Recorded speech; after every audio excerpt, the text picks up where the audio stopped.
tuolla jo niinku lipun ajat?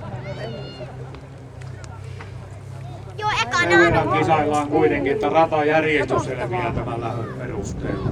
Niin näyttää siltä, että 28 johtaa ja 31 seuraa ja sitten tulee numero 20.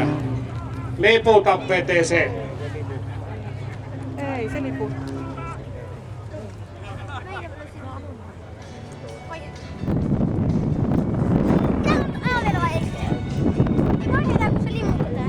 Tuo meni muut ja Anu vaan.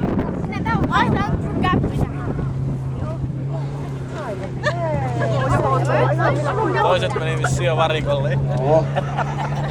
Se on verkkainen poika, niin kyllä se liputtaa, kunhan se kerkiää. Viestiyhteys oli välillä poikki, niin ei saanut maalituomarin viestiä menemään. Nyt liputetaan tytöt maaliin ja sen jälkeen naisten A-finaali. Anu, jes.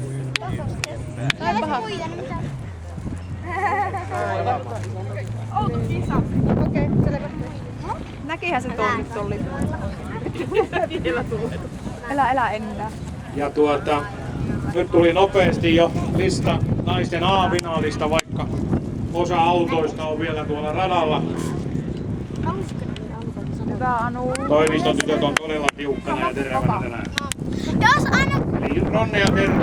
Hei, jos Anu olisi ajanut vielä nyt, niin olisiko Anu silti voittanut? Pia Rautio ja Anu Antti jos Lehtinen ajanut nyt, niin olisiko se valmistautuvat silti sitten voittanut? naisten A-finaaliin. Ei olisi ajanut. Niin, nyt toi vielä. Ois, kun se ei liputtaa.